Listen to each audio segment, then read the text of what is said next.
and welcome back. I was traveling the last couple weeks, and so it feels good to be back home and back with you. While we were traveling, we stayed on our return actually in a hotel that was the worst of the worst. It was clean, otherwise we wouldn't have stayed there. We're working on the Bluetooth, so just have to deal with it for now. Anyway, oh my gosh, it was brown, brown, brown. And the stain on the wood was brown, the carpet was brown, and then to do somewhat of an upgrade, I'm sure the furniture had to be replaced eventually, it was gray. So, and of course the lighting was terrible. It was just a Debbie Downer awful. And here we go with all the interruptions. So we're going to turn this off again. It's been a morning. We have those days, don't we? But not to prevent us from moving forward. So anyway, that prompted that horrible feeling, that down feeling of being in there, prompted this post today, which is the 2 C's to jumpstart a joyful home, or the easiest 2 that we can all do. And those 2 C's are the color and clutter. One is a positive, one is a negative. So let's start by saying that asking, does your home give you joy? Remember Marie Kondo, her book sold millions about our clothing and things, where you literally ask you, does this give me joy?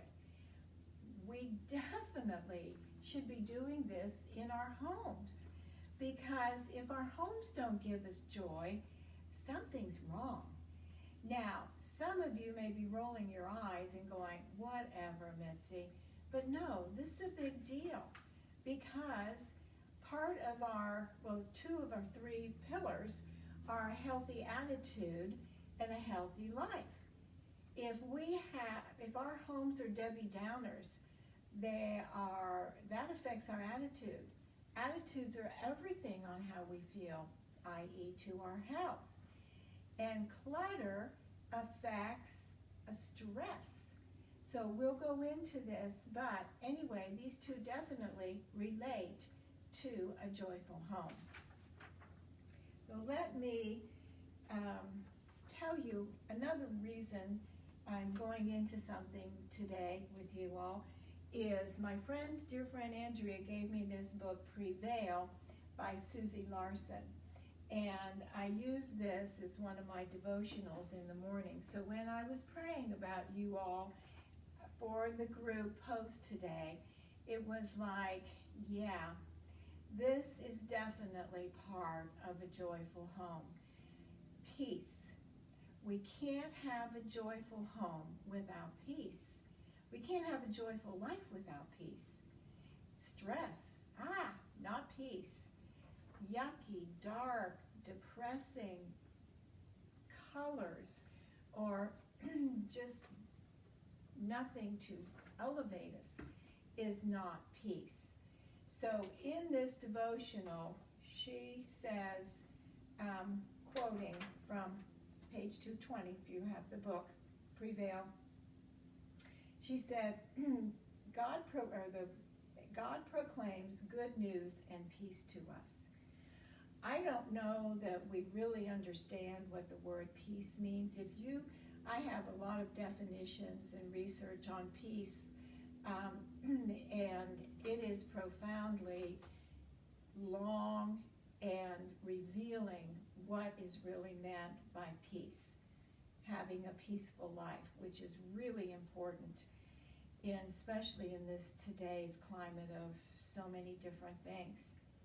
But peace means wholeness, health, welfare, safety, soundness, tranquility, prosperity, perfectness, fullness, rest, harmony, and the absence of agitation or discord. So obviously, things that give us stress, like clutter, are not peaceful. Having a boring, non-exciting environment is not uplifting. Therefore, I decided I would use these two for our short, and we're almost finished today, post, which is the use of color makes a huge difference in impact or the perception of your spaces. I did a quick story on Facebook yesterday. I'll probably post it for you all. And it's just very quick on the living room, how happy and cheerful this space makes me, and tons of other people that are our guests or family or whatnot. And then, I don't know why I can't turn my phone off today. It's not behaving.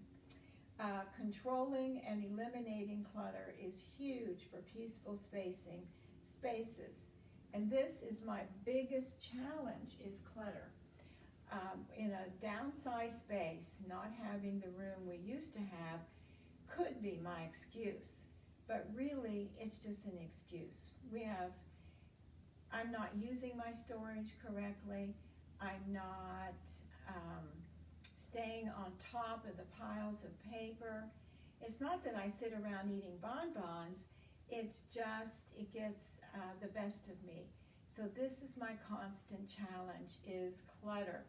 And I work on it because it can grow and become even a bigger problem.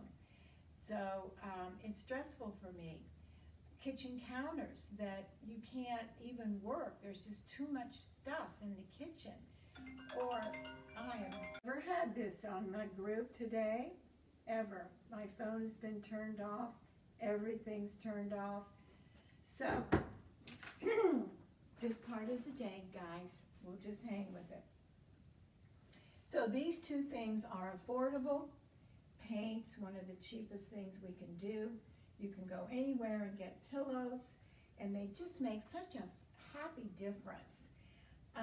Accessories, and then for clutter, this is no-brainer, no money. It's just us doing it. So I'm speaking to myself on this. I have some clutter to take care of. So wrapping up, life-sizing is about choices, as we talked about last time. So if we want to choose to have a more joyful home, we will look and evaluate our color, and we will also look at our color and also eliminate our clutter. So I hope this post has been just a little mind exercise for you to have your home give you joy. Next, I'm excited about doing a series, and it won't be with all these things that have happened on this one today, but it's life-sizing, not downsizing our holidays. This is going to be really cool. We'll do some cooking, we'll do some, of course, on the decorating, and just how to have a more peaceful holiday season through pre-Thanksgiving up to New Year's. Let's do it better and differently this year. So remember our motto, we do more for ourselves so that we can be more for others. All right, you all, have a good week.